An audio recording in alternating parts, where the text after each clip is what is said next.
incredibly infuriated when they took the Sonic series with the Fox version of Sonic instead of the Sonic Saturday Morning. Mm-hmm. Sonic Adventures with the robots, the chicken. And, yeah. I kind of a low-budget Looney Tunes.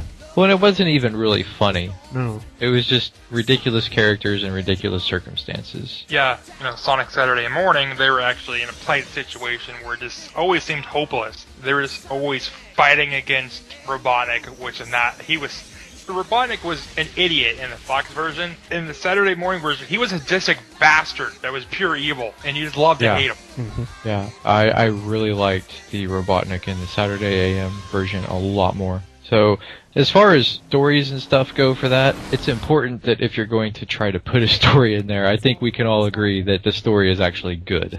Yes, because you also need memorable moments. A lot of games will put in set pieces to kind of tell their story, whereas they'll have their action sets, and then there'll be a certain sequence. A lot of first-person shooters especially love to do this. That will have a grand, battle sometimes. Sometimes it'll be like a God of War boss that's gigantic. They try to have these set-piece moments to help tell some of the narrative. And then others will go for something a lot softer where you'll have to find pieces of information, whether it's notes somewhere or scanning something or picking up a book that will tell you the backstory of stuff. Where if you don't care about the story, you don't have to go through this extra legwork, but if the lore is actually something you want to investigate, it's there for you to learn more about the world that you're in. Mm-hmm. That way you can at least experience the gameplay without having the narrative shoved down your throat if you don't care about it. Mm-hmm. I think the Elder Scrolls are fantastic at that. You can just zip through those games without any knowledge of what's going on, but if you want to, you can delve deep.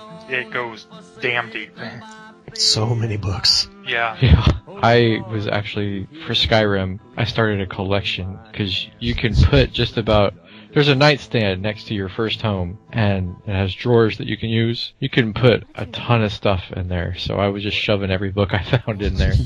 Well, what about cutscenes? Like, what do you guys think about cutscenes? Like, how many should there be? Do you prefer, like, actual well-done CGI cutscenes, or are in-game graphic cutscenes okay with you? There can be a balance between the two, because I think Half-Life and Metal Gear Solid showed that you can use in-game engine to produce really good cutscenes, and sometimes not even detract from you having any control. Half-Life, at very few points, does it actually take the control away from you, and even then you can still look around. So I think that's one of the reasons that it's become such a legendary piece of storytelling. And Metal Gear Solid, there was a lot of plot elements that were still going on. They would be talking, or things would happening while you're walking from place to place. And then it would also have its in-game cutscenes, which were done with the engine rather well. But between those two games spawned a lot of what happened later. And then we have the CGI cutscenes, which were largely because of the full motion video fad of the 90s, which I'm really glad is gone. I can enjoy camp. There's been a lot of things that have retained the camp intentionally, like the Command & Conquer series, that knows how goofy it is, and it will try to recapture it every time they make a sequel. But as far as how long, I don't know. It really depends on how important the story impacts the gameplay. If it's a situation like Metal Gear, or like the Final Fantasy game with Vincent in it. That was Dirge of Cerberus? Dirge of Cerberus. Games like that, where you walk a few feet, cutscene, you walk a few feet, cutscene, that is bad. Yeah. That rarely leaves a good taste in anybody's mouth. That will slowly drive you insane. But if you reward somebody for going through something, or preparing to go through something very interesting, Final Fantasy does a fairly decent job at this, sometimes, when they don't go overboard. 13. Then you can make a situation a lot bigger than what it might look like otherwise. Uncharted, I think, is another great example of using the in-game engine to create your cutscenes and balancing back and forth between an actual cutscene where you can't do anything and making the story happen while you're still playing the game. I have been enjoying the cutscenes that they put in World of Warcraft this time around a lot more than I did in Cataclysm. It seems that they've built the character models for the new races, not the older ones, those are still crap. But the new race character models for like the Hosen and the Sarok and the Pandaren, they seem to be built to be a lot more expressive.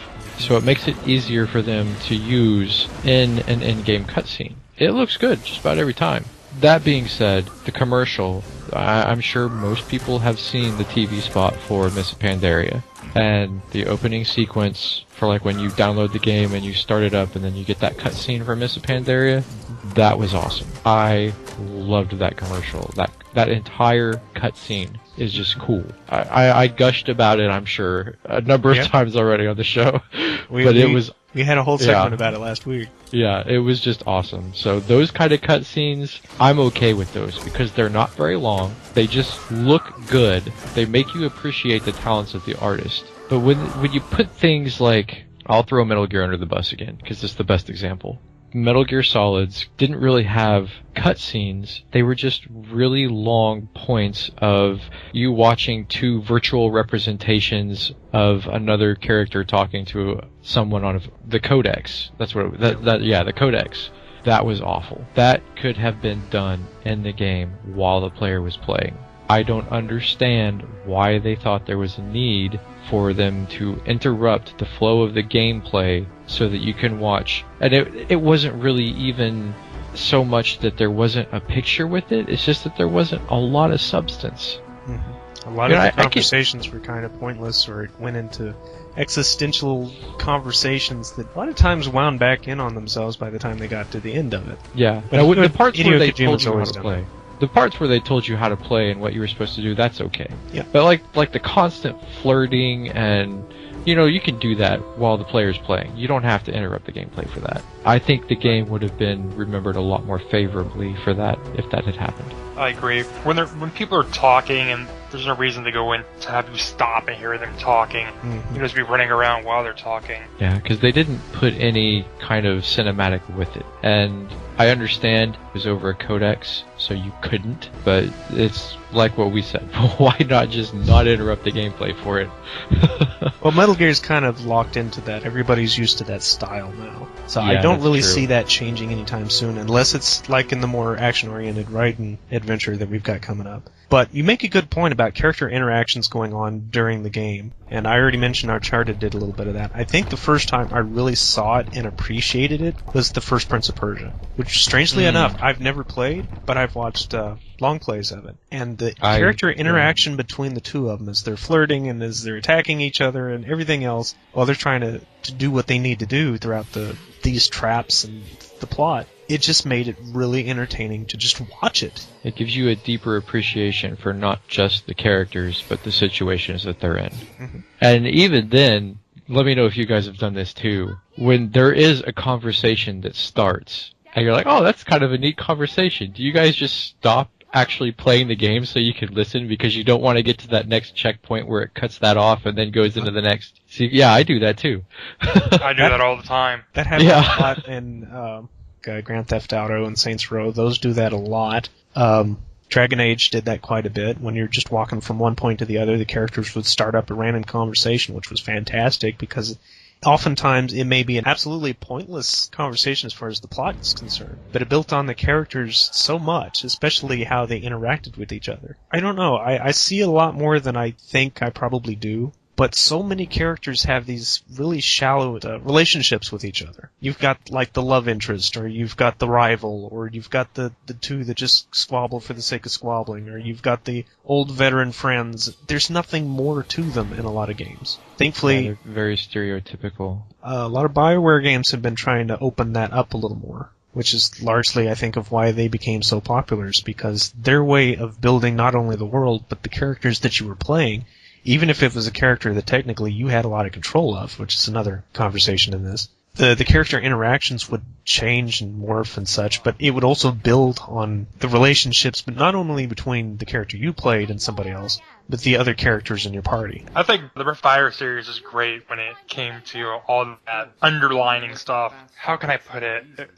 There's scenes where they take over and they talk wasn't that annoying either. Breath of Fire really got deep in the later parts. I think from Breath of Fire 1 and then Breath of Fire 2 delved into a lot of stuff from Breath of Fire 1 as well. And 3 was just amazing how it worked and the characters interacting. It seemed to be with each other. probably the most story-driven of all 5 of them. Yeah, the fight between the two dragons, I can't even remember the other guy's name, where they fought and one of them killed the other one. To me, it was one of the best parts of the entire series. But then again, you got two where Nina is going to turn herself into a bird so they can get somewhere, and her little sister sacrifices herself so they can have Nina to fight with them. Mm-hmm. And it's been a long time since I played those. Yeah, it's been a while. The only time I played that was on the Game Boy Advance, that Breath of Fire 2, and I didn't even finish it, so that game is amazing. Yeah, I probably should pick it up and start playing it again, but World of Warcraft, man, keep me busy.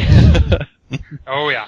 Speaking of stories and WoW and characters that interact with each other, there is several points in games that have like optional side quests where you pick up a character along the way and then he starts to follow you and there's kind of that back and forth banter. Mm-hmm. But then once you finish that, that's all he was programmed to interact with. So if you don't finish it and you go off and do some other stuff, he doesn't really talk to you about it. Or he just says, one of like maybe 3 or 4 lines over and over and over again. What surprised me this time around in WoW, because WoW's been really bad about that too, and Diablo 3 was terrible at that. Your followers, there were conversations where you could actually elect to talk to them, and then the conversation would be different.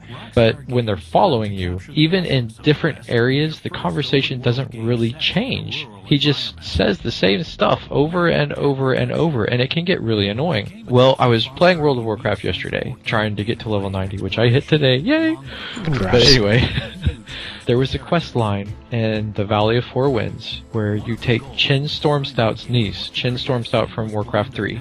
You take his niece on a little adventure. And I thought, okay, well, I'll just go and do some quests that she tells me to do and take her to these places and then take her back and they'll be fine. Well, if you pick up other quests, like she has you visit certain quest hubs, and if you pick up other quests along the way, they actually programmed her to make commentary on all of those quests, not just hers, but all of them. That impressed me, because not a lot of companies do that. In fact, and I'm probably wrong, because this is just the first instance I've ever seen of it, but I don't know of any other game that has actually programmed their character to be, I wouldn't say deep, but actually have programmed commentary for things not directly related to it, because they don't want to waste time on programming something like that for the instance that you might just do what you're supposed to do with that one character and then be done with it. What I really hate about most MMOs is where you do something for the characters, the NPCs, and they completely forget about it a second later. Yeah. Like they'd never met you before in their life. They're just like, who are you? And I would just love it if they remember that you did this. Come back later and they're like, thank you again for whatever you did, instead of just saying some random thing as if they've never met you before. It happens in Final Fantasy as well, where you save the entire damn world, and there's actually ending credits, and you go back to the screen, and the guy that just praised you for saving everybody you talk to, and he acts like he never met you in his goddamn life.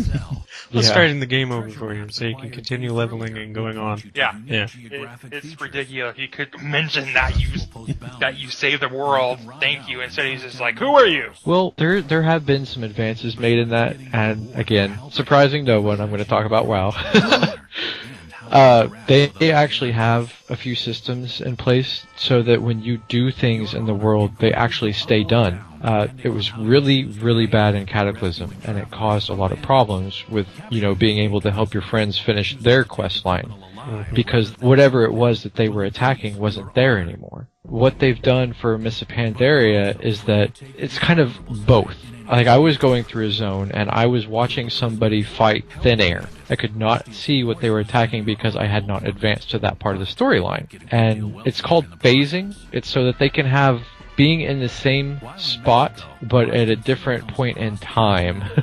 Like a wibbly-wobbly ball of timey-wimey. I remember the Guild Wars. They solved that issue by the person that makes the world, that wherever you're going into, the leader of the team. The leader went in, and whatever he's doing, or whatever quests are active for him, become active for everybody. And they will see what was supposed to be done for him. Even if they can't do the quest itself, they'll still be able to be involved, even though the quest will not be completed for them. And see, Diablo 3 did that too. Whoever creates the actual game is basically the leader. You're on their quest, and it even actually saves it for you too.